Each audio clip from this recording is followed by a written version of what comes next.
Hi there. Welcome to the Blab today. John Benz should be here any minute now, and we're going to be talking about what to do with all those unwanted Christmas gifts.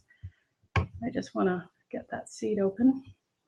And this has been a huge issue for me all over the years, especially having kids and having all kinds of little knick-knack things and Christmas stockings, dollar store junk that, you know, you open up and it's just all over the place. And I would just tuck it under the tree and leave it there till it was time to clean up Christmas. And it was just so stressful. Like, what do you do with all this junk?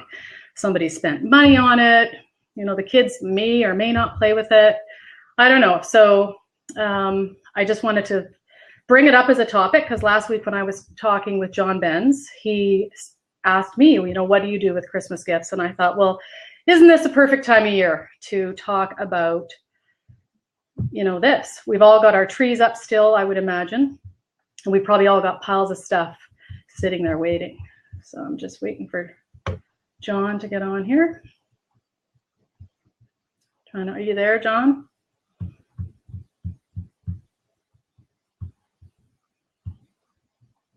So anyway, I am the Beautiful Living Coach, and what I do is I teach people the importance of their environments and what is in their environments and how it's affecting them, whether it's actually giving them energy or depleting their energy. And one of the main messages that I really like to get across to people is that every single thing in your environment is connected to you with an invisible cord. So there is some sort of a message that you're getting from everything in your environment. It could be a good message. It could be negative. It could be guilt. It could be, there's John. Okay, let's see. Can you get in there, John? There we go.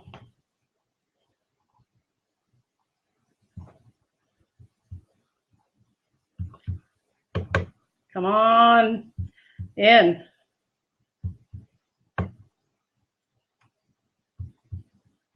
Okay, John, where are you? So John, I think, is just loading. His computer seems to be a little slow today. Could be all those Christmas presents bogging us down. So anyway, as I was saying, every single thing in your environment, if you think about it, take a look at what you've got around you and think about what message am I getting from that? Is it reminding me that I need to do some work? Is it reminding me that I need to eat some healthy food? Is it reminding me of a particular person? So that's really my bottom line message, your environment. Okay, John, let's get you back on here.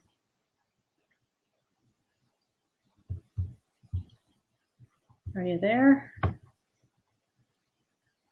I'm giving you props. Come on.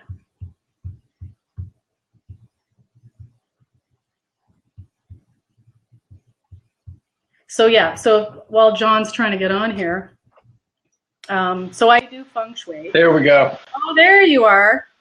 How are you? Merry Christmas. I think it's a little slow today.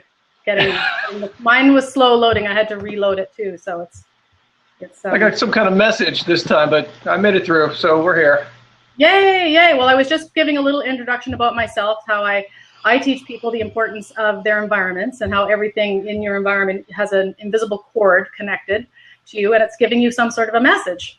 And that's what essentially you do as well, and that's why we're such a great little team here for these conversations. Very true. And you know, I've been thinking about our question this past week. And very timely to read that GQ article by, I have her up here, how to get rid of unwanted gifts. And just the thing we're talking about. And this was in GQ, I guess, last week from Megan Gustashaw. And funny enough, and you probably noticed this too, Laurel, her first, just be sure to get rid of it the right way. Her first suggestion, I totally disagree with.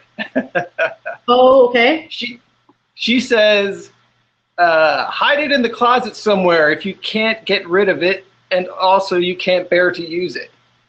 Well, you know what? I agree with you and with you as well, and I think that's because we both understand that even if it's in the closet and hidden away, it's still in your subconscious. You know that thing is there. It's still attached to you somehow. Stuff doesn't stay in the closet. You know, it comes out. Yeah. So whatever you're sticking in that closet, that bad feeling, or what I didn't do, I didn't take care of this, so I'm just going to stuff it in the closet. What are you telling yourself by doing that? I'm someone who puts things off. I like to avoid things. I like to just put it away somewhere and get to it later.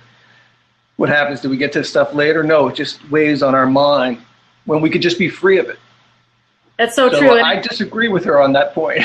I disagree with you as well. I did notice that when I read it, and thank you for sending that to me. I thought that was so perfect. And that reminds me of a quote from T. Harv Eker, and I think it was from him. How you do some things is how you do everything.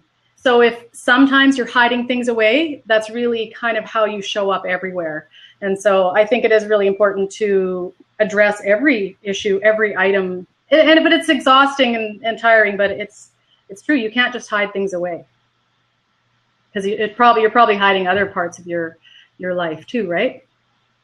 Right. Well, I think what you need to do with gifts is think about, okay, who am I? And this is where I'll take my clients through. I'll say, okay, think about, and everyone's thinking about the coming year. It's January 1st. People start to think, well, what am I going to make this year? I want to make something good out of this year. I want to do something different with myself. I want to improve in this way. So when you're thinking about that, just take a second and think about, okay, me, what is it I want to accomplish this year? And think about yourself accomplishing all those things. Okay, think about yourself becoming the ultimate you and finally accomplishing these certain things, and picture yourself like that.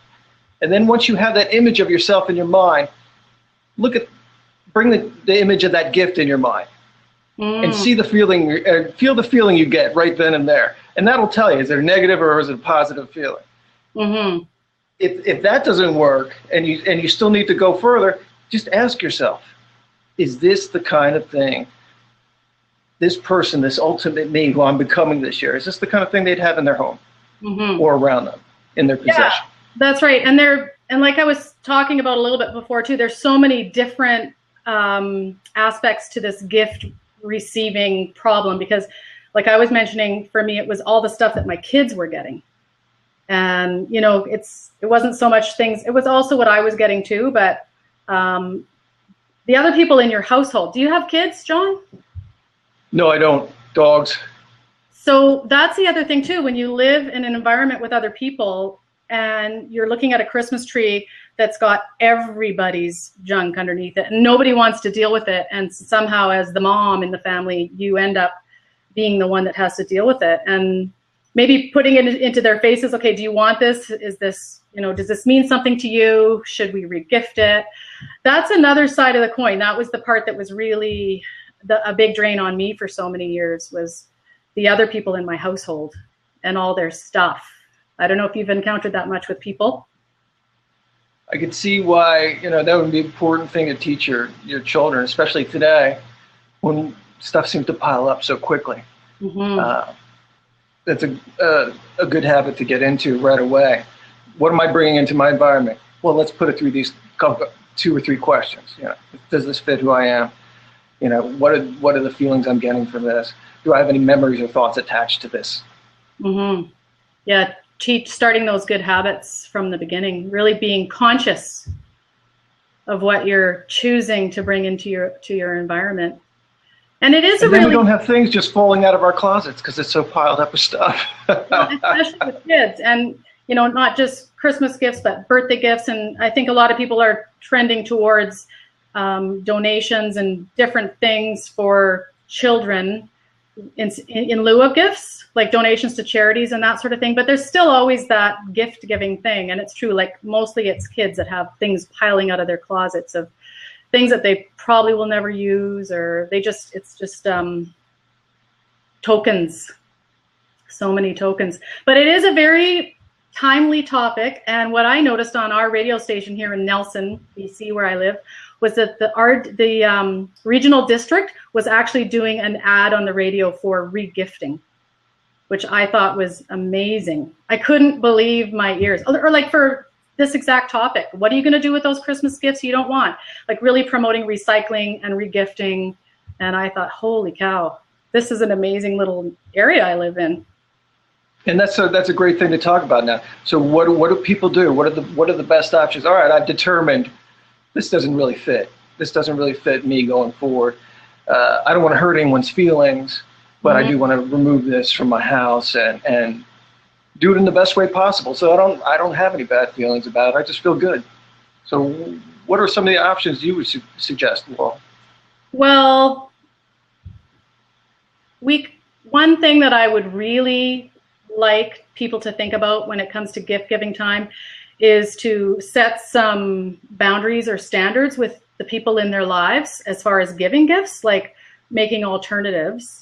Like, I think that's a really important thing, is to kind of lay the groundwork ahead of time. It's a good time now to start thinking about next year's Christmas. What should we do? Should we just draw names? Should we eliminate gifts? Like, just coming up with some options for eliminating the gifts. And then, of course, there's all the basics like the regifting. But I think my main point here is just bringing the awareness to people about how these gifts are actually draining your energy and exhausting you. And so I thought it would be really fun just to hear about some other people and what they do with their gifts. I had the luckiest year ever because my kids were both away for Christmas and there was nobody here, so there was no gifts. And it's actually a really liberating, amazing feeling. So I haven't had to deal with it this year, but normally it's donating, sneaking off whatever I could grab from under the tree that they wouldn't notice and donating it to charities, like secondhand stores and that sort of thing. Some things regifting, like she mentions in that article, but you sort of have to be non-specific, sort of kind of generic gifts, right? Yeah, I think regifting is fine. You just want to, if you're getting a gift from a family member, obviously try not to regift it to another family member. Just take it out of the circle in which you got it in. You want to pass things on without hurting any feelings.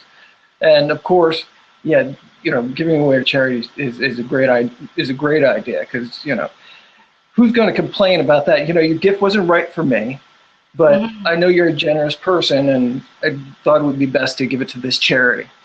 So it's going to go to some good use. So thank you for that. People, when you're regifting, do you think that it should be like a secret, like thanks, and then secretly give it away, or do you think you should let the person know, thanks, but I don't really need this gift, so do you mind if I pass it along? What do you think about that? I don't think you need the burden of a secret. If it comes up, you say, hey, this is what happened, and I knew you'd appreciate it if I did it this way. Yeah, that's a good point. Secrets, they just eat away at you, don't they? It's another thing in the closet. Who needs it? It's a much easier life when you deal with these things as they come up and not carry them around with you.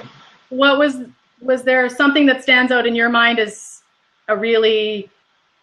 something that was really hard for you to let go of, that was a Christmas gift, or anything that was like a monumental turning point for you in the gift receiving and depleting? I can't think of myself, but I'd like it to open it up to the people out there who are listening to our Blab. I see we have Moha is here for her first time on Blab. If that is a girl, it's a very interesting name.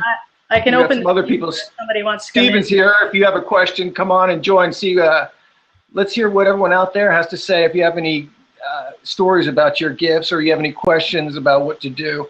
But really, I remember, obviously I had to go through a lot with clients clearing their homes, and gifts was a big one. Gifts was people kept things that really made them feel terrible, because we were so used to, they gave you the gift, you're somehow obligated. There's this culture of you're obligated, so people would keep things that just had terrible memories attached to them. So really, maybe it's good to think about, hey, here's a new culture. We don't bring in things to our lives that are going to burden us in that way, and promote this type of a culture. Like, you don't have to. Who says that? Who says someone out there is in charge of your home? Well, think about that. For some reason, we all feel like so much guilt. But you know what? You just reminded me of something else that I've been keeping, and I still have this stuff because I think I'm going to use it. Gift wrapper, recycled ribbon, cards that I've gotten over the years that, oh, this is so pretty, I'm going to redo it. Like, that's another huge area that I'm still working through. I'm looking at this basket full of old cards thinking, well, you know, maybe I'll cut that one off the top and reattach it. So never mind the gifts, I'm still dealing with the wrappers and the bows, which is crazy. It just occurred to me too, like, holy cow, that's something I need to go and attend to and lighten my load there. Get rid of the wrappers. And what a great time to do it right now. I know. Yeah. But again, it's that idea of this is something of value. This is something beautiful. This is something that I could make useful.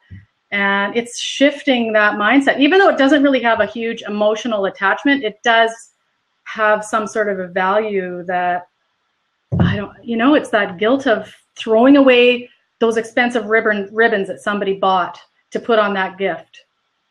You know what I mean? It's kind of crazy. Do you have the idea that it'll be guilt and this will last for a long time? Or is that really truly what you know it will be like? I just see it's something of value and I shouldn't throw it away or get rid of it. And I'll save it and I could use it next year, or I could use it at another time. But then of course you pack this stuff away, put it in the attic.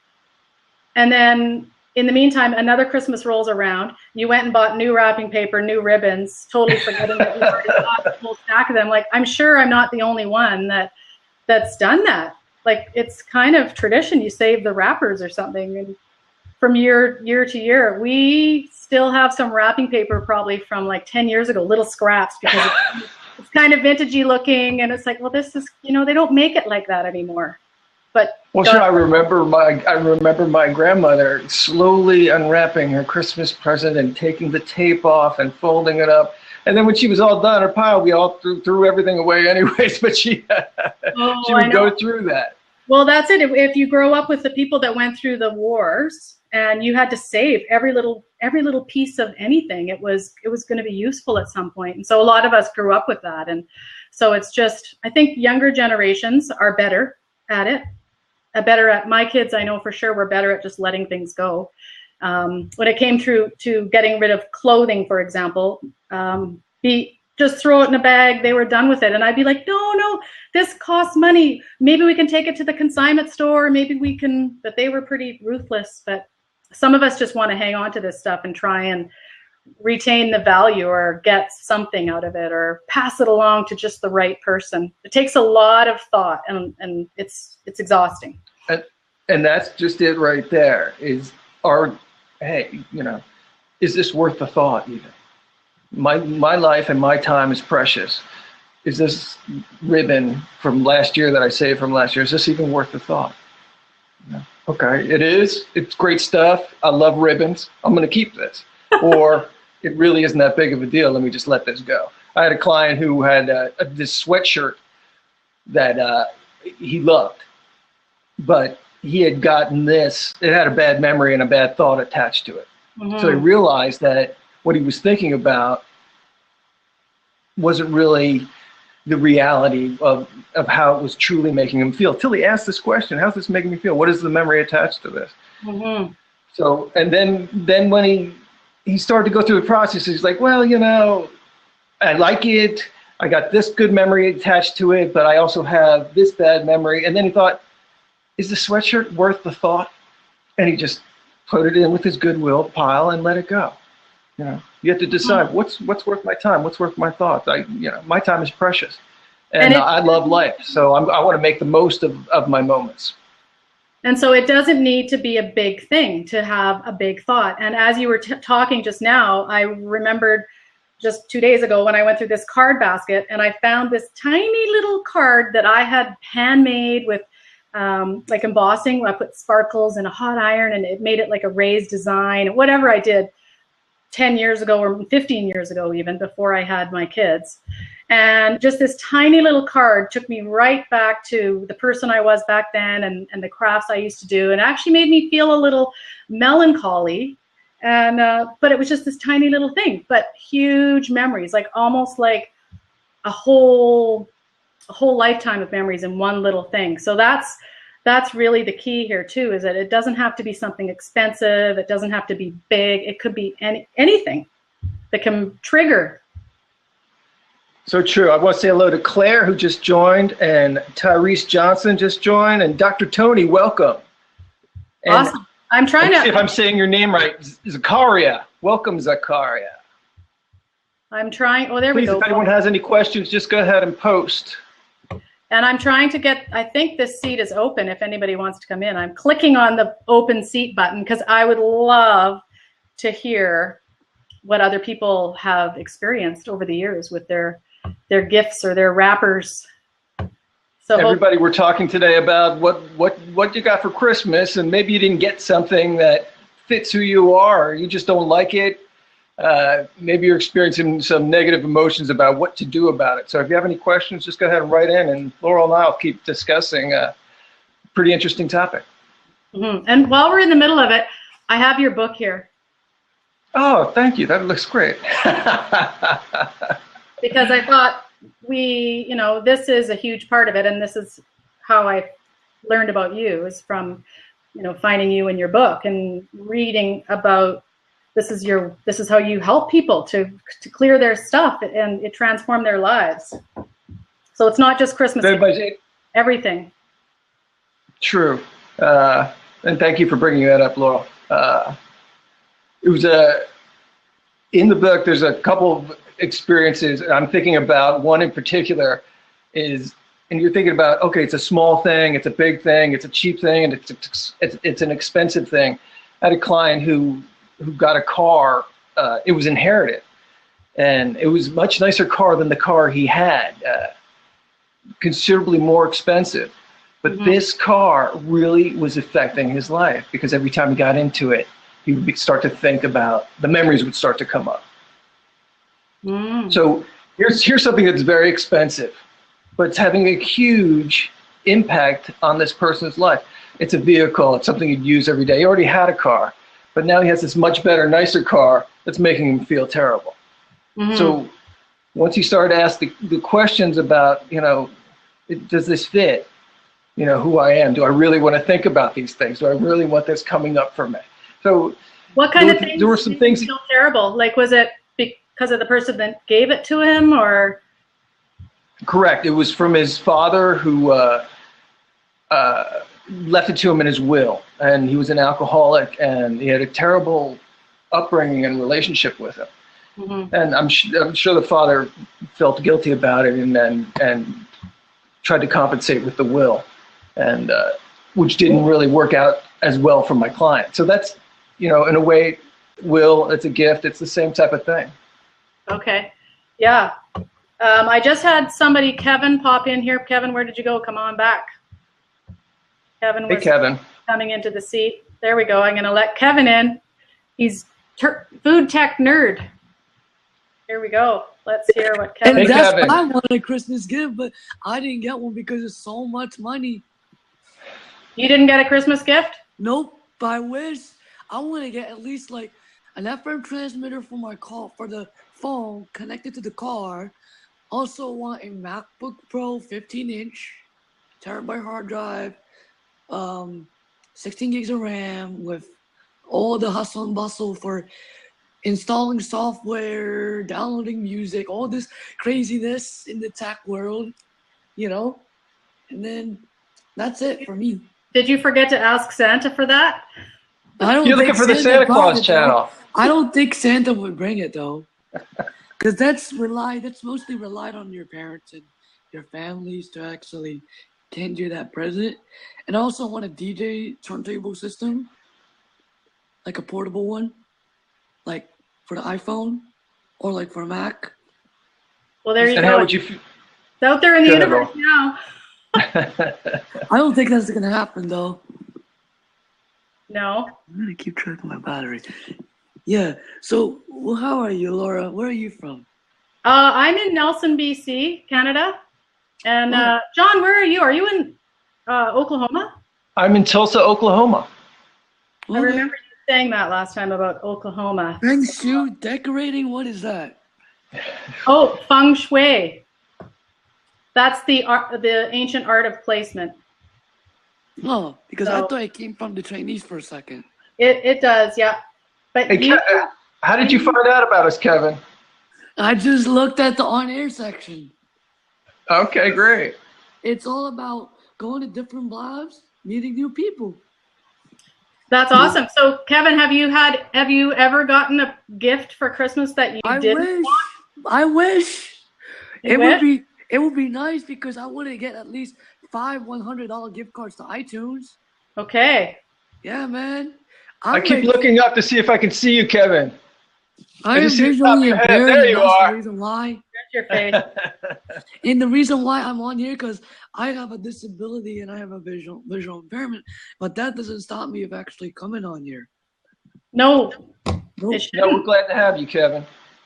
Nope, Yeah, and and- actually, wait, the official Twitter assets for Arthur and John Benz. Okay. Yeah, Yeah, that's me. that's who you're talking to. Yeah. Okay. What's up, Zach? What's up, Tracy? I know Tracy, and I know Zach for a while. Hey, So- JD just joined. Hey, Zach, Tracy Bass, welcome everybody. Yeah, and if you want to come on and tell us about your Christmas gift that you had to get rid of or your experiences with your wrappers.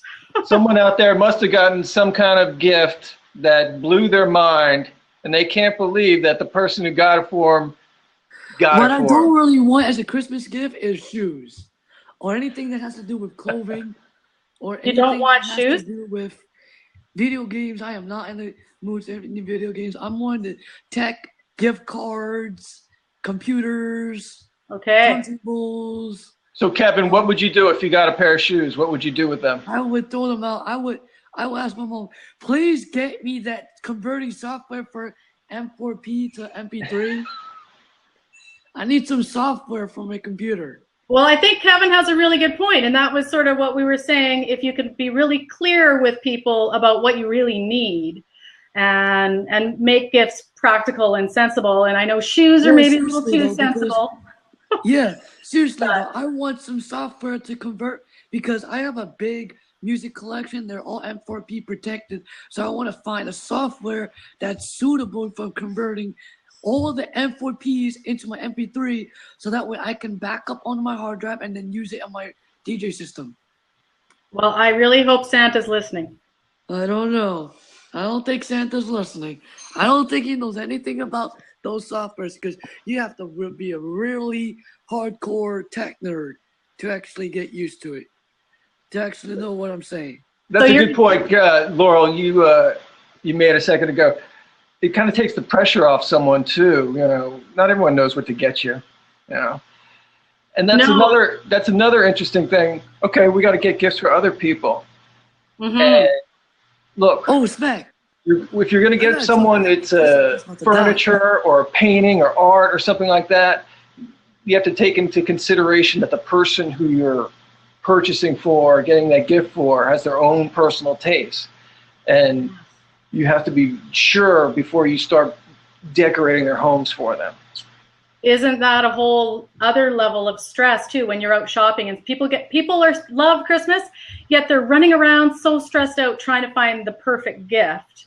And I find a lot of people now are going for gift cards or cash. Maybe I should do a gift registry for my Christmas presents next year. I know, but it just seems to me, it seems to take away the whole spirit of Christmas. And that's where I feel like, what is Christmas really all about? And is it really about the gifts, or I don't know, it feels like it's so part of the messaging too that we get from feeling like we have to go shop, have to go find people presents, have to exchange. There's this kind of sense of obligation. And someone's put cash is welcome and Amazon wish list. Yeah, those are great. And so anyway, the bottom line is we are going to exchange gifts. That's just the way it is. So if we can plan it ahead of time and make your wish list like your Amazon, then it just seems so smart and simple and stress-free. I love giving gifts, and I think it's a lot of fun. And I think, look, if you're overthinking it, that's another thing too. You want this to be a fun thing, You want to make the other person happy. It can just be as simple as that. And look, so not everyone's going to like everything you get. So keep that in mind, and understand that if someone doesn't like something that you bought them, you want them to feel okay about it. So don't take it personally, Be kind to those people you give gifts to. I'm not sure what the T Bass NC says. Didn't get any gifts this year. Didn't give any either. Christmas has lost its joy. What do you think about that? Got to find the joy back in. Find the meaning, the true meaning for yourself of Christmas. Well, look, this is going to be your best year yet. I want you to go to Amazon.com. I want you to look up my book, Do the Clearing. Or you can go right to my site, go to johnbenz.com, send me an email, and I'll send you a free copy. I want this next year to turn around for you.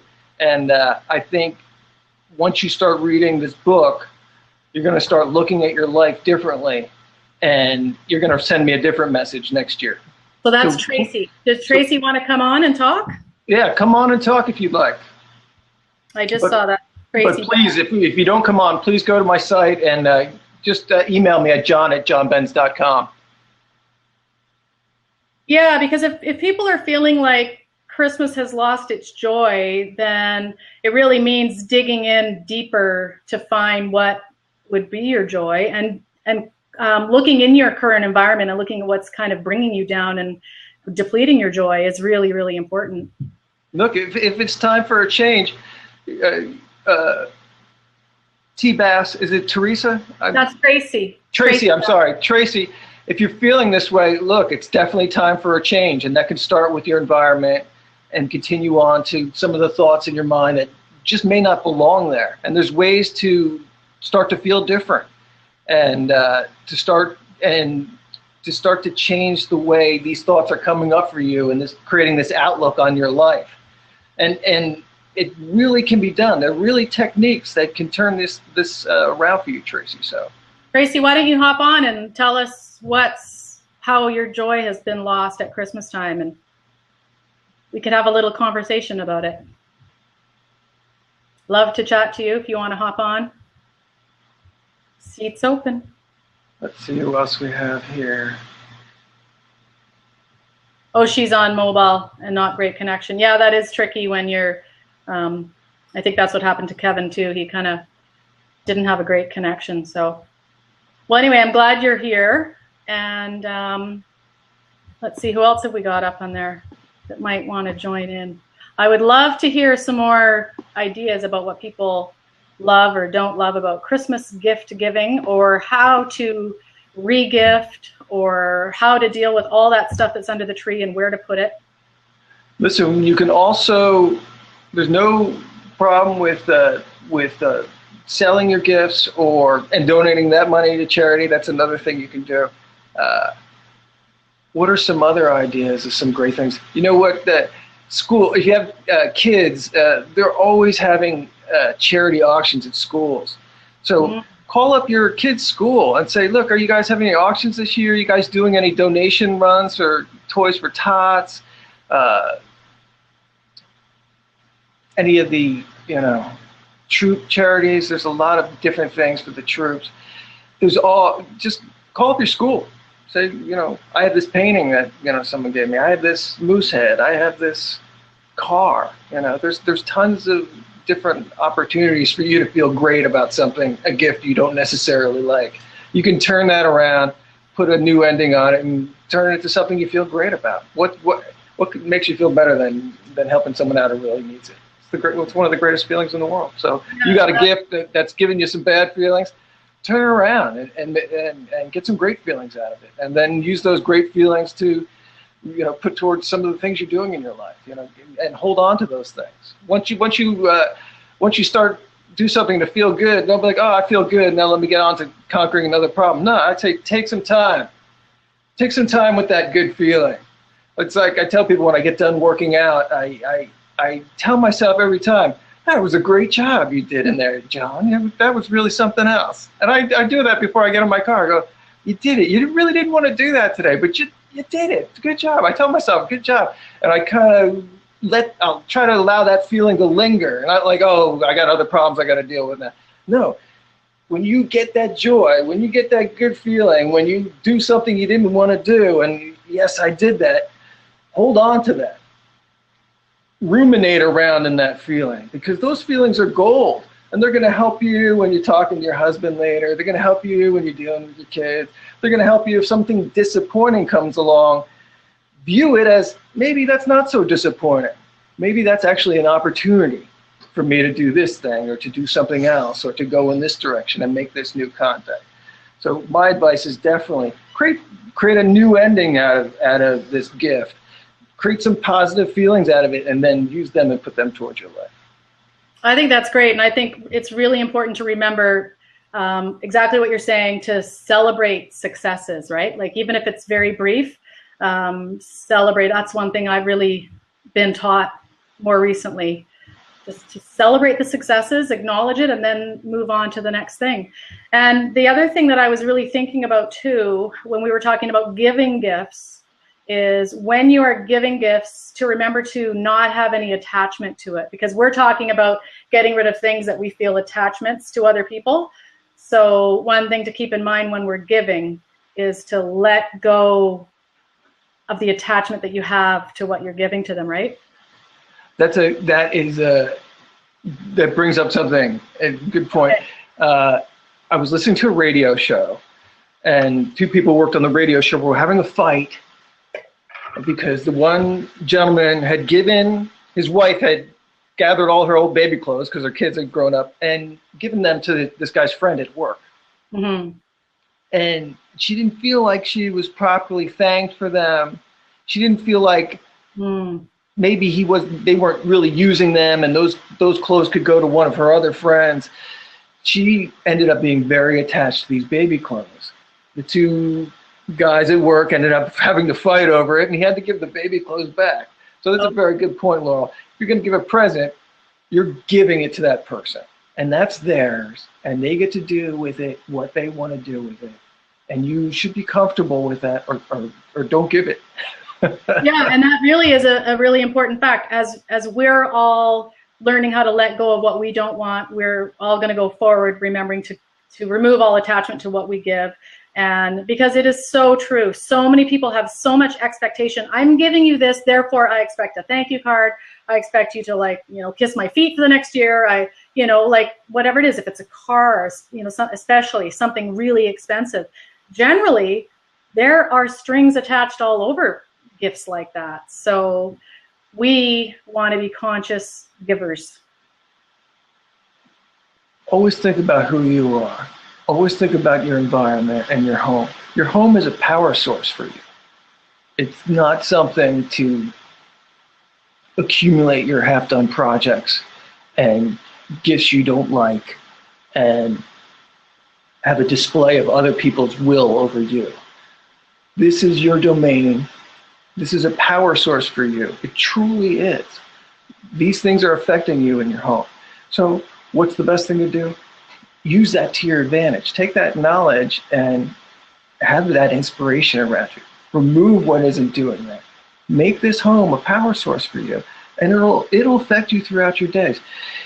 You say these things out loud, but really what's going on when these things actually take place, they're subtle.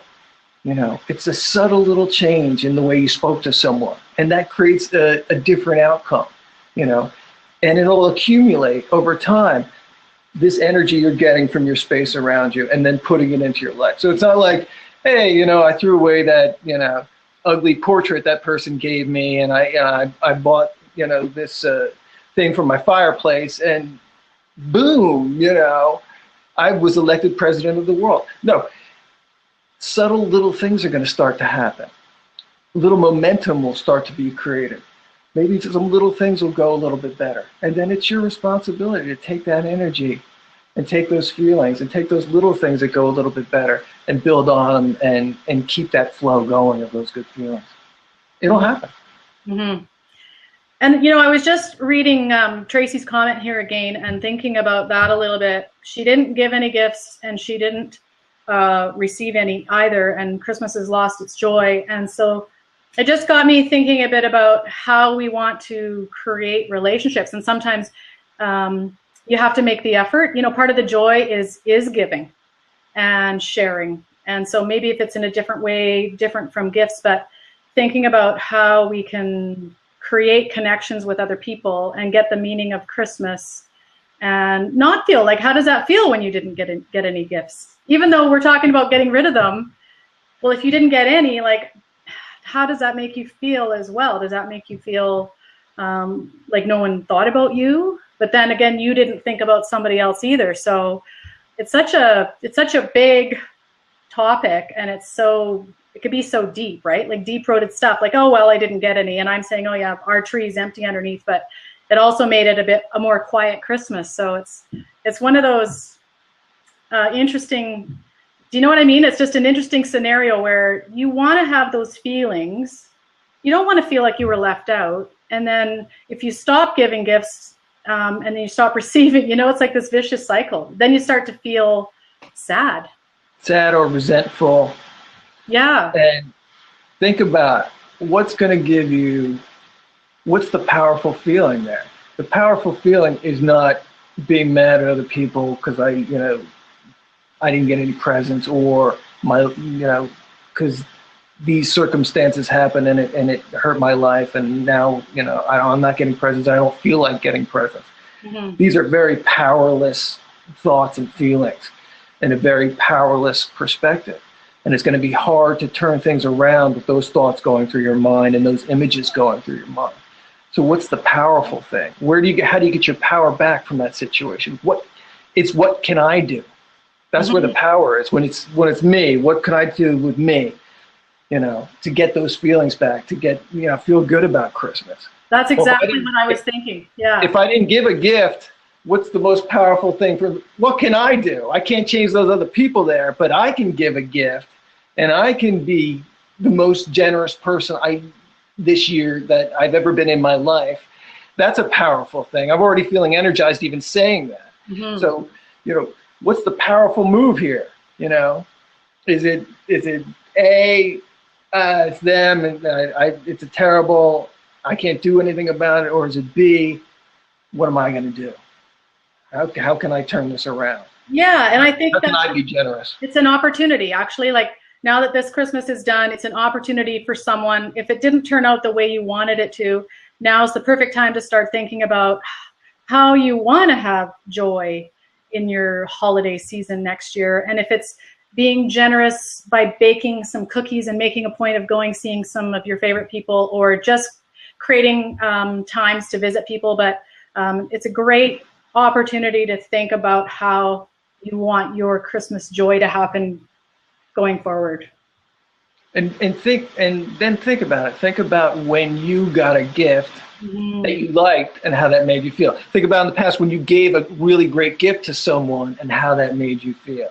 Mm-hmm. Reconnect with that feeling. Think everyone's given a gift to somebody and saw their face light up. So let's reconnect with that feeling. Think that through. Think that back again. Mm-hmm. What did you do?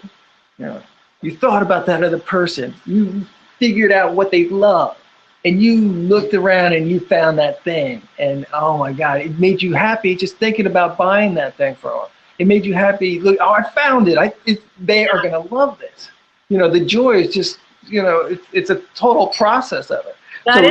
Get back into it again, That's the spirit of Christmas, is going and getting that feeling of joy and excitement because you found the perfect thing for somebody that you love and care about and you want to share with. But like I said, letting go of that attachment in case it wasn't the perfect thing. But it is getting back to that feeling of, there's nothing like finding something that you get excited about that you think this person's going to love, and you can't wait to see them open it. Especially for my kids, that was the most fun of going through the Christmases over the years, was creating that magic And some of the stuff I would wait till the last minute to buy, because when you have little kids, they'll change their mind at the last minute. You know, they've been telling you they want this, and then on the last night before, they're asking Santa for that. You got to be prepared. And and that was so much fun for me. I love that. I loved fooling my daughter till she was like 13 years old. She kind of knew, but she didn't want to believe. But it was just the best, you know, however many years of my life was being Santa and finding the perfect gifts. And they weren't all perfect, but it's so much fun. I have while you're talking, a funny Christmas story popped in my head, and it's really one of my favorite gifts. Every year, I have a big family. I have 3 older brothers and a younger sister. Every year, my sister, when she was quite young, would go into the attic and get this little Santa Claus. You could pull a string on the back and it said ho, ho, ho, something like that. And every year she would give it to one of us as our Christmas present. And we'd all be like, oh my gosh, Santa, I love this. This has been great. And, you know, you'd make a really big deal about it. And, you know, it was kind of an honor to get that Santa every year. That's funny. But, I mean, she recycled that every year, you know, until she was too old to not do it. It was really one of our favorite Christmas gifts. Your Christmas tradition. Oh, you know, here it comes. Here it comes. We'd all get real quiet and we're like, oh, I wonder what this is. And she'd wrap it up. We didn't have anything like that we passed around, but definitely hanging on to a lot of, you know, every year it's the same things go on the tree, and it's that traditional stuff that's so fun. It's so, what is it? Yeah, it just gets you in the spirit. Sure. Yeah. And I do love it. And I do love baking and sharing and visiting and all of that sort of thing. I just don't like eating all the stuff. And that's the other thing. Speaking of Christmas gifts, I've received quite a large amount of Christmas goodies. Okay. I'm feeling a little guilt and stress about those. Like, I don't really want them. But it's there you go. That is I didn't really think about food, but you're right. People do give a lot of food during the holidays. And I was actually thinking about, I was at a holiday party and they were passing around hors d'oeuvres, and it made me think like, oh, I just ate 3 hors d'oeuvres I didn't really want to eat. Yeah. But yeah, well, there's food. Giving the gift of food is pretty popular. I've got a whole bucket full of like taffy and turtles and all this homemade stuff from my mom. I guess I should eat it. So what are you thinking, Laurel? What do you think about that? Well, I already delivered some of it to another friend and good left it over there. And I've been looking at this little blue bucket. I ate one of the candies. They were good. But yeah, that's part of it too, is food and wine and other things that come into your environment at that time of year that could be excessive or not really needed. Well, I think you did the perfect thing, you know. Yeah. You're giving some to your friend. You're going to enjoy some yourself. You know, and I think that's the best way to do it. I did the same thing with the cheesecake this year. Oh, yeah. Well, every year my girlfriend makes me a cheesecake, and it is classic New York cheesecake. I love it. Yeah. But by halfway through, it starts to feel like a daunting task. Yeah. So we brought half width to her parents' house, and I said, please eat this cheesecake. Is it a classic cheesecake, did you say? Like just a classic New York cheesecake, mm-hmm. Cream cheese-based cheesecake. And it's delicious, but it's too much. It's too much to eat a whole one. Yeah, and it's true. Like, even for myself, I feel like I need to do a little baking to really get in the Christmas spirit, but then I don't really want to eat it. And so then we give it to other people, they don't want to eat it either. It's just such a funny thing, but it's just traditions, and we have all these traditions that we feel like we just have to keep up. And it's all part of the ritual that makes up Christmas. And it's just... Well, how much fun is it to come home when you smell something baking, when you open the door? Everyone, even if you're not going to eat it, everyone's going to appreciate that. And it does feel like Christmas when you come in the door and that's there, you know. And I have to always have a little rum and eggnog. That pretty much has to go with the tree for me, with a little freshly grated nutmeg. So And I think you should, Laurel. I think a lot of people have been talking about Christmas has been too much partying, too much socializing. I've heard a few people saying that it's not even New Year's Eve yet and they're already partied out. So that is another part of Christmas, not for everybody, I guess, but it's very social. Yeah, I don't get partied out because I don't drink alcohol because I want to eat more of the, I want to have more desserts and stuff. So I try to balance things out during the holiday a little with that. Yeah. That's good. That's good. So you have a sweet tooth. I definitely do. I like desserts, but I like it all. It's a good balance, and I keep a good balance, so it allows me to eat all those things, at the appropriate times, the holiday. Yeah. My birthday. So that is the key. Somehow planning for balance with gift giving, balance with gift receiving, having strategies for getting rid of what we don't want. And some of those strategies could be requesting specific gifts from people, right? Like that's kind of what we talked about before. Just because if we can leave people with some quick last minute strategies for how to deal with the Christmas gifts you don't want, what we talked about today was planning ahead and letting people know and making different arrangements. And then we talked about regifting. Regifting is a fine option. Just be careful. Take it out of the circle that originally gave it to you and bring that gift into another circle. And so that you don't have that coming around and feeling bad. You don't have to hide from the other person. If someone asks you, be upfront about it. Yeah. But be charitable with your regifting so that when you do see that person again and they ask you about it, you say, well, I did something, you're a generous person, and I thought this would be the best thing to do with your gift. And I thought you'd probably appreciate that since you're such a generous person. And I think that's a great way to go about it. That is a great way to go about it. I did like your suggestion too, like for children's items to check with your local school or something like that, or to see if they're doing gift baskets or charity auction. A lot of schools have charity auctions. They're getting ready to do a class trip, or they're just having a charity program. Call them up. I think there's when we put our thinking caps on, there's lots of places where we could find where people could use what we don't want. And how good are you going to feel when they say, yeah, oh my gosh, we've been looking for some stuff. We do have an auction coming up, or an auction is a great idea. I think we're going to do that. Oh, Alex, how good are you going to feel knowing your thing was auctioned off and it made some money and it went to a great place instead of sitting in the back of your closet?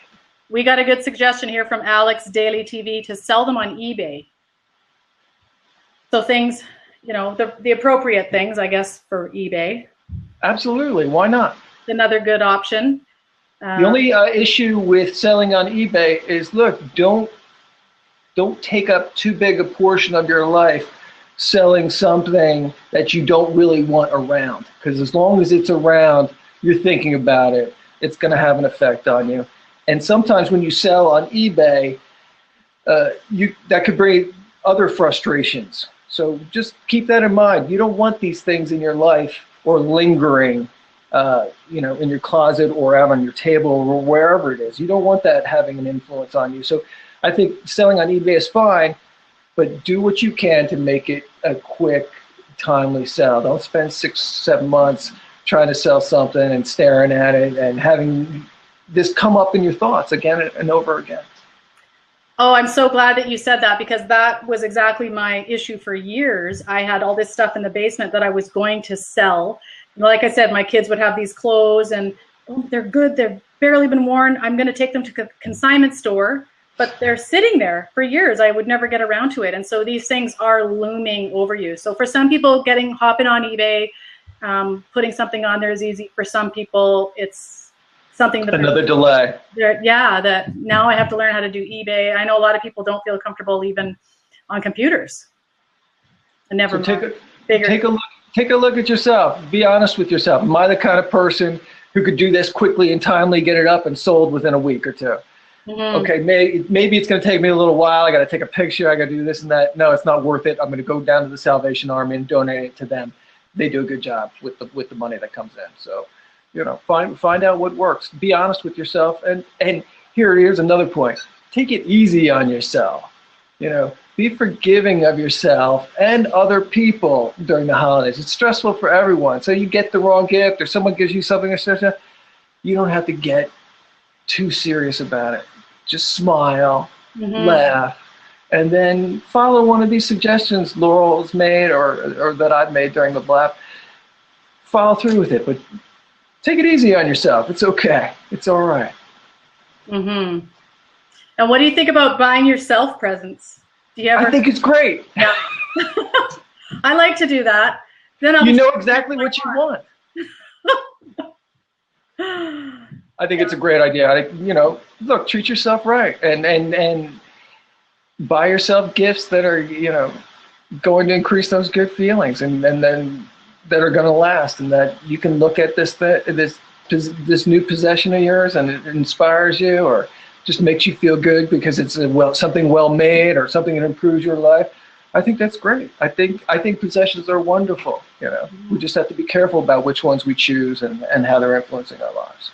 And then there's the other people who like to just not exchange gifts on Christmas, but then go shopping on Boxing Day and get the sales. I think that was more popular before. Boxing Day sales used to be a lot busier and more popular, but I think a lot of people kind of rely on that too. Just wait till Boxing Day. There seems to be sales all the time, Laurel. I know. It's so true. So now because Black Friday, which we never had in Canada before, but now we do. So now we have all these sales happening then, and people are doing their Christmas shopping, and then Christmas is pretty huge, and then Boxing Day seems to be less busy now. It was a busier shopping day, but Black Friday's taken over, and the sales pretty much go all through. This is Tim. I'm running a sale on items I replaced this Christmas. So always having a sale. Okay, that's one way to do it. This is my friend Tim. All right. Did you want to hop on and say anything? Here we go.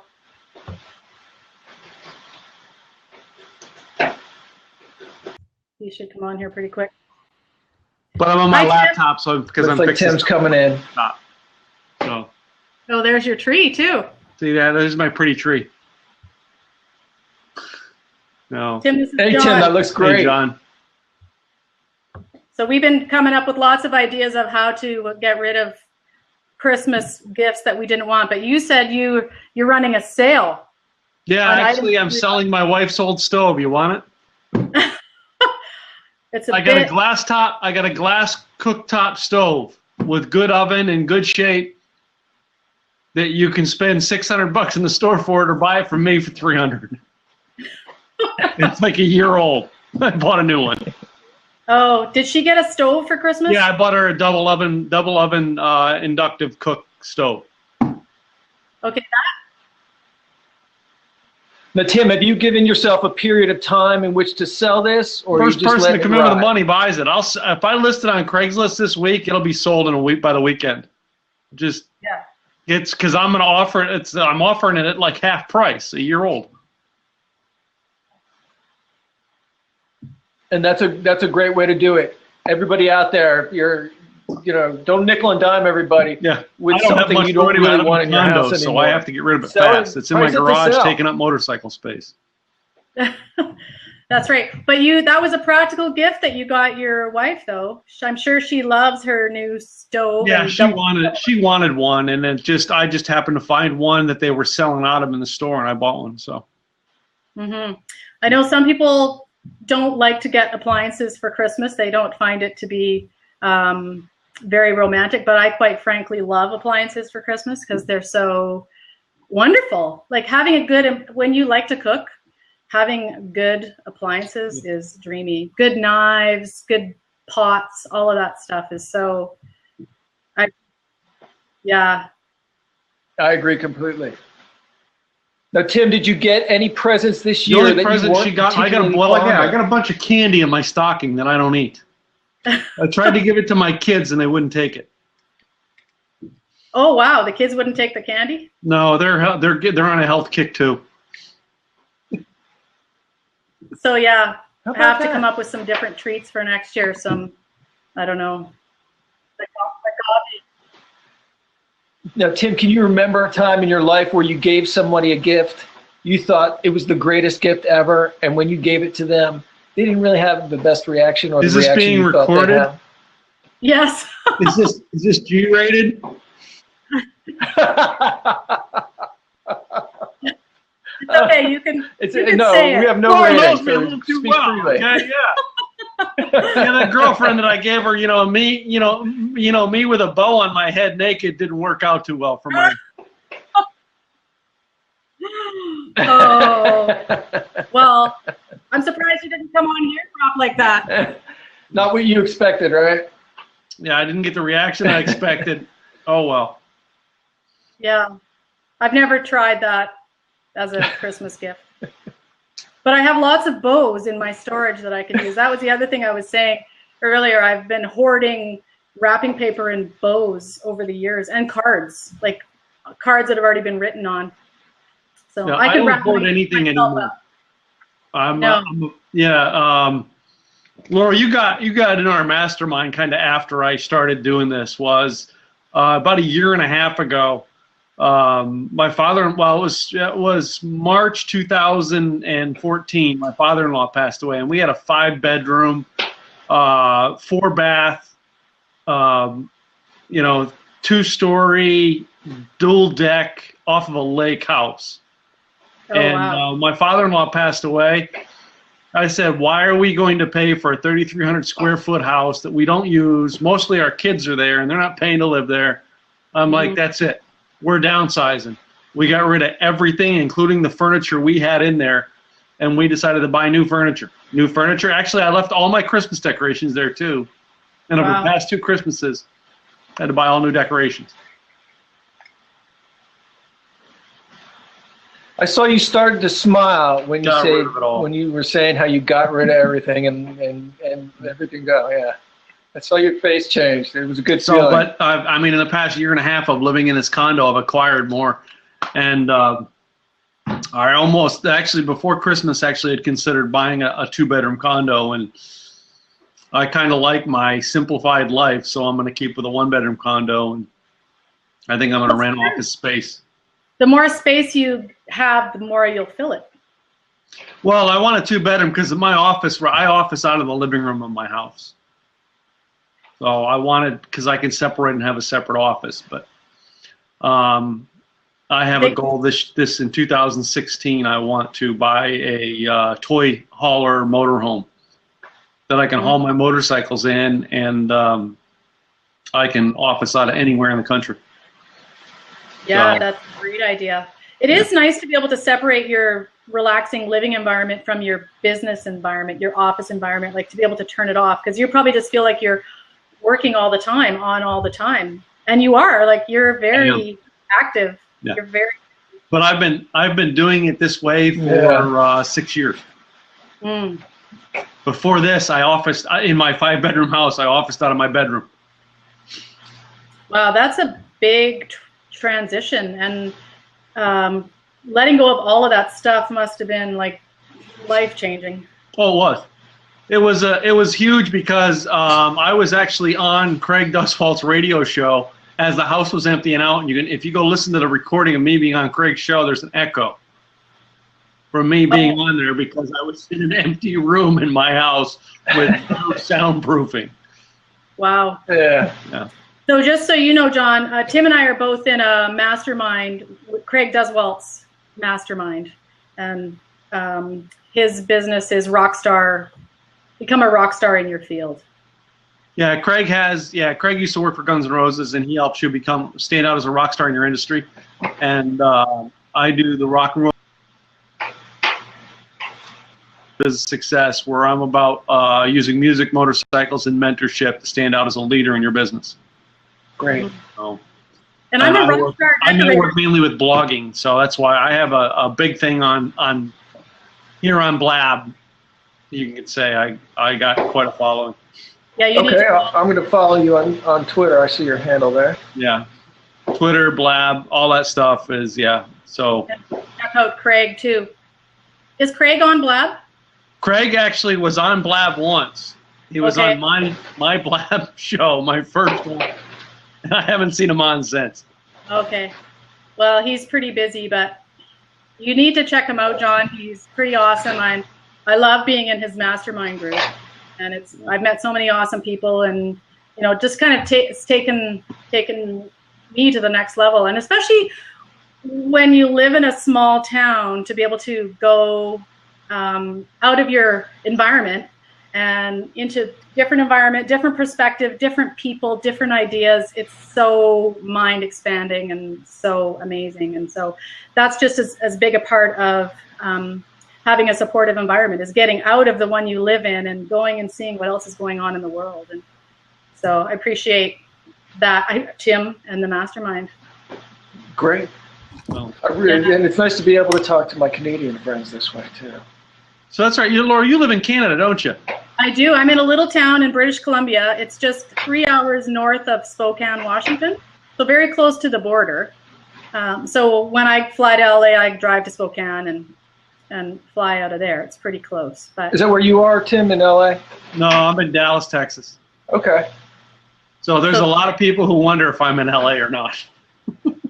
Yeah, well, you're there quite a bit, aren't you? I am there quite a bit, and here's what I've learned is I kind of do my stuff in trips out there, where I'll go out for a week to do something and then come back.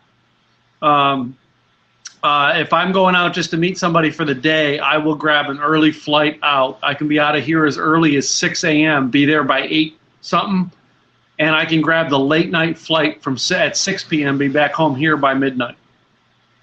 So I've done it where I've gone out just for the day. But my condo that I live in here in Dallas, if I were to have the same home in Los Angeles, I would pay $20,000 to $40,000 a year more in taxes, and probably pay. My condo would cost me. This condo cost me, I think, $80,000 here in Dallas. Wow. Same condo near LAX airport, generally LAX or Santa Monica, I would pay about $500,000. So I like living here. It's a lot cheaper. Yeah. And I can fly from here anywhere in the country and be same thing. I mean, except for going east, it's kind of hard to do a one-day east, but I can do a one-day west and be back in a day. So. And you probably have a pretty good market there to pick up that stove that you have for sale too. You got lots to draw from down there. Well, yeah, and in the Dallas area there is. I live in an apartment jungle, so I mean there's a lot of renters here in the area. From where my condo is, across the street that way is 3 apartment complexes. That way is 4. Back that way there's 2. Homeowners, condo associations. There's 5 of them where there's homeowners like me, but then around me, just in my neighborhood, within 2 miles, there is like 16 housing neighborhoods.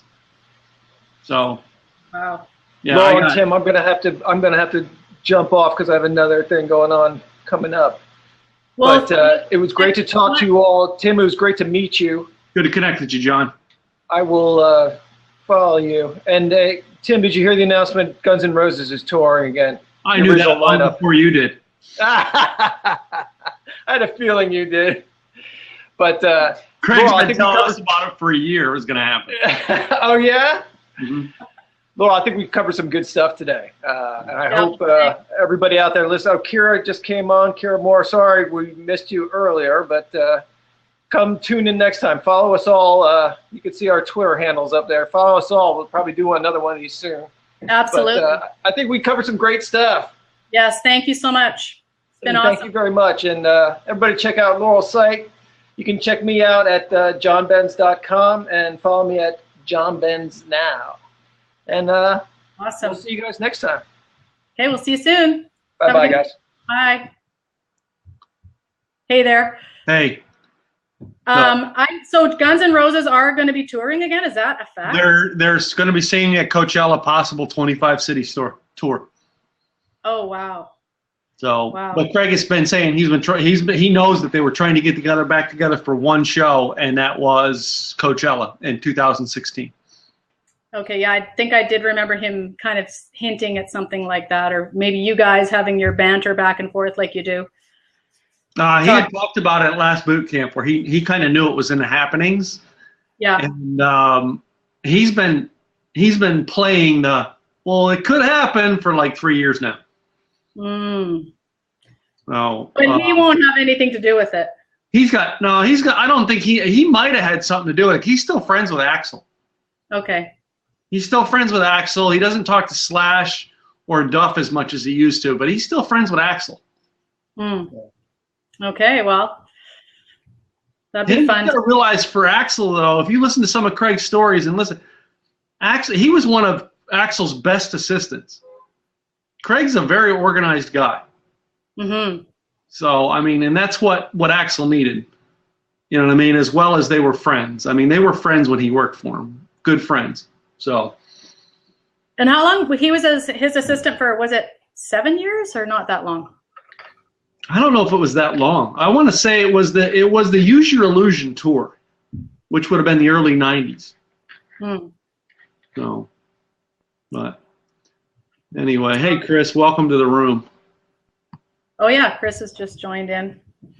So, any other exciting Christmas gifts that you loved or hated?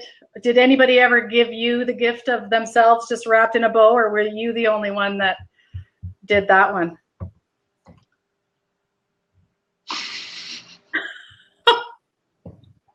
Yeah, I've had that one a time or two.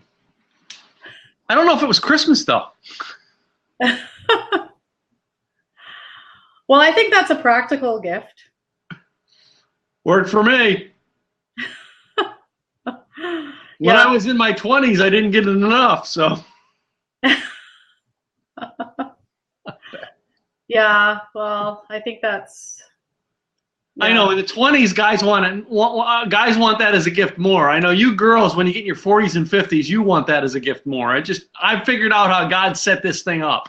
Yeah, it's kind of a weird balance, isn't it? It is. It's like all kind of lopsided. Mm-hmm. Well, what we want is the guy wrapped up in a bow, maybe like doing some house chores or something. Isn't that what the porn for women is? We like the guy vacuuming, wearing an apron. Yeah. I know I like that. It really makes me feel like he cares when I see him doing chores. It's just kind of one of those weird things. I don't know. It's true. It is porn for women. What can I say? Whatever floats your boat. I'm not coming to your house to vacuum naked. No. That's okay. I don't like you guys at all, but I'm not going that far. Okay. Yeah. I won't be disappointed. Far anyway. I don't know whether you have any plans to be flying up to Canada for anything. I have not been out of the country since 1978. Oh, really? Well, you could be saving a lot of money coming up here because the dollar is it's like 40 cents on the dollar. Yeah. So yeah, you could come travel, shop, and like practically not even spend any money. Well, here's the other thing of why I live in Texas, okay, is do you get that white stuff at wintertime fall on the ground? Yeah, let's see if you can see outside my window. Yeah. I don't do that white stuff no more. I like it on my computer games only. Yeah. I don't. We had rain and snow and stuff come through here right after Christmas. Oh my God! Yeah, I was getting ready to go. If I could go further south, I would. So. No, it's pretty nice at Christmas time, just briefly, but I kind of have mixed feelings about it a little bit too. It's cold. Yeah, I moved from Pennsylvania to Texas in 1998 because I didn't want to deal with it anymore. And even now, it's in Texas. It's getting too cold for me in the wintertime. And what happens is I'm now getting older is because I ride a lot of motorcycle and I type a lot. This winter it's this hand. Last winter it was this hand. Oh. And it's like arthritis in the hand. Oh. And only in the winter. It's the cold months. It's the cold weather that it does it. By summertime I'm fine, but in the winter months it hurt. My hands hurt. So and the only solution is move to a warmer climate. Well, I think when you live in the United States, there's more options for warmer climates, but when you live in Canada, it's very limited.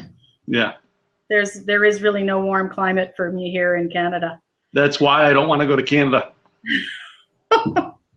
So my you last out of the country, you haven't even been like to Mexico or anything like that. No. I've been right at the border of Mexico a couple times. And that in the past 5 years. I've actually been to the border of Canada in the last 5 years. Oh, okay. And 8 years ago, 8 years ago, one of the girl that I was married to for a brief period of time, she moved back to Brazil, and she offered for me to come visit in Brazil, and I've never been there.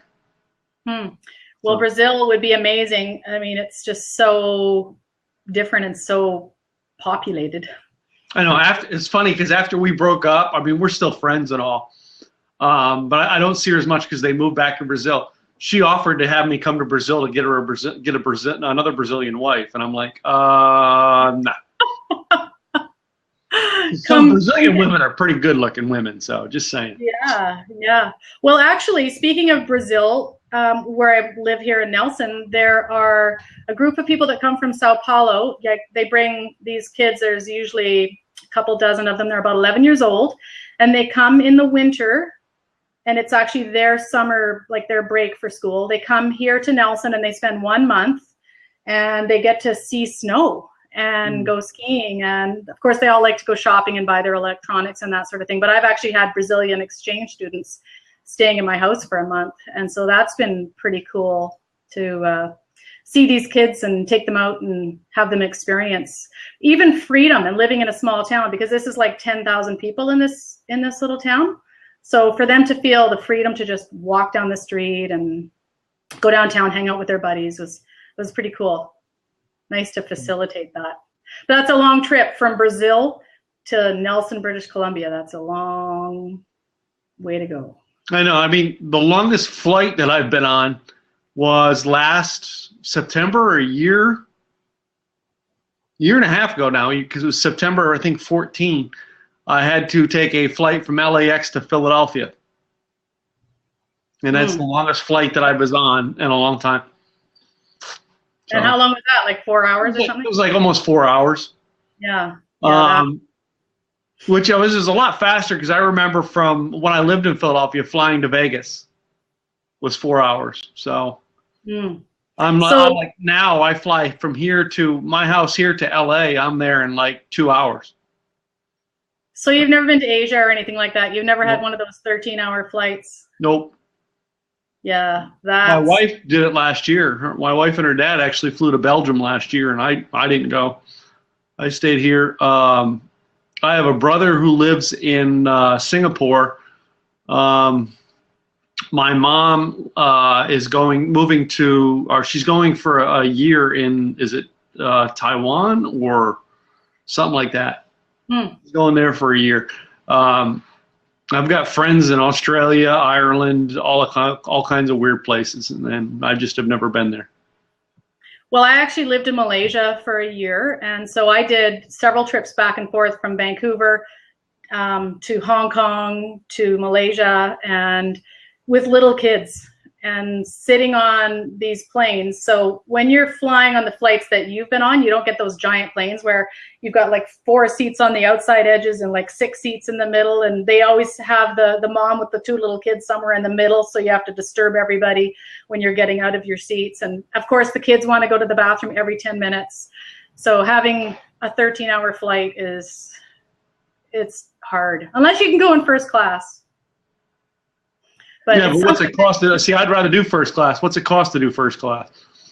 Oh, I don't even know. Like, I have no idea. When I was doing that, it was 10 years ago, and it was about $2,000 just for coach class. So 10 grand. I'm not sure. Wow. Yeah, but I haven't been back down there. But I would love to go again sometime. I have lots of good friends down there. Lots of great people. Have to get them on Blab. Yeah, I just talked to them on Blab. It's faster. Yeah, well, this is such a cool thing. So this is the 3rd time I've been on Blab. Yeah. I did a Blab with Marianne, and then this is my 2nd time, and I just think it's such a great venue. I love just having this casual kind of conversation, and yeah, just opening it up to whoever can have some input. And I'm so glad that you joined me today. Thank you for. Yeah, I was going to try to get in here, but I was up at the Mac store I got my main computer. I'm working on it, getting it all set back up. We had to wipe it and redo it. Oh. Because that works better. This is my laptop, so. Okay. Well, I've got a crappy old laptop, but it's good enough. And the reflections are brutal. It's so hard when you have glasses. But you have the same reflection, so that makes me feel better. It's because without this reflection, I won't be able to read anything in the chat board. Without the glasses, I can't read anything in the chat board. I could do it without it, but I can't read anything. Yeah, well, it's the same. Yeah. Because my eyes are bad, especially, I mean, on my desktop, it's bigger, but on here, it's so small. So. Yeah, it's the same for me. But, okay, well, thanks. It was good to see you, and I guess I'll be seeing you very soon. Yep. So a couple weeks, you'll see me in LA if you're going to be there. Yes, I'm planning on doing that. I'm excited about it, and I'll catch you on one of your blabs. Yep, I'll be doing them. I'll be doing them here next week. I'll start doing them nightly again. So. Oh wow! Awesome. Yeah, once a night I do rock around. Huh? What time of night do you usually go on? I usually do 7 or 8 p.m. Central Time. Okay. So, which I can't calculate which time zone you're in, but like it would be like 5 or 6 o'clock LA time. I'm Pacific time. I'm LA time. Yeah. And you're doing Periscope quite a bit too, right? I don't do Periscope as much. No, I just got Facebook Live. I'll be doing Facebook Live a lot now. Oh, okay. So I got that last week. I'll be doing probably a daily blogging tip of the day on Facebook Live and have that up. So. Okay, awesome. I'm gonna have to check out. I don't even know about Facebook Live, so I'm a bit behind. They're releasing it out little by little. Not everybody has it. Okay. So I don't know why I was selected to get it early, but I was. I guess you're special. Yeah, whatever. Well, who knows? Who knows how these things happen? But anyways, I hope that if anybody wants to check out my website, it's www.thebeautifullivingcoach.com, and I've got free gifts on there, and I got lots of info on my blog, and I could use some blogging tips from you, Tim, sometime. I'm going to take one of your workshops. Sure. I'll be doing some online stuff soon on my workshops too. So Tracy Bass just came in the room. I just see her face picture come up there. Did she come back in? She was in earlier. Yeah, Tracy's a cool chick. Yeah, there she is. Yeah, yep. She used to love me. She used to love me. Now she doesn't no more. She doesn't love you anymore? No, she doesn't love me anymore. She used to. Oh, well, I think she's here to see you, so maybe she does love you again.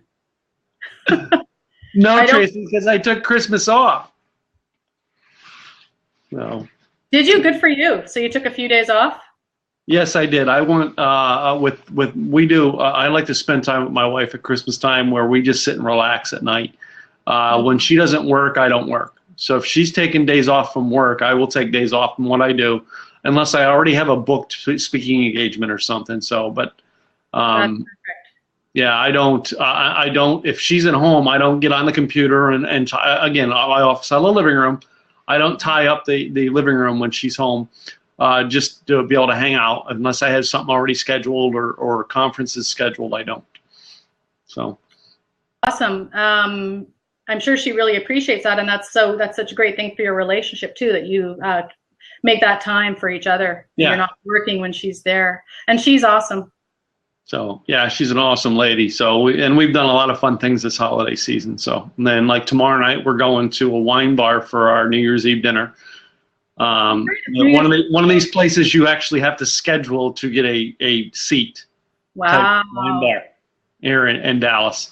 And that's things that we get to do with our life now that we, you know what I mean, and now that we're older and our kids are grown. Well, you know what I'm going to do? This is what we do in Nelson. I'm going to go skating outdoors. Have fun with that. Oh, I will. Yeah. Well, on that note, Happy New Year to you and Gwen tomorrow. Yeah. And we will see you in a couple weeks. Okay, fantastic. Have a great night. All right. Tracy Bass, bye, girl. I'll see you soon. Bye, Tracy. Bye, everybody. Bye. Bye.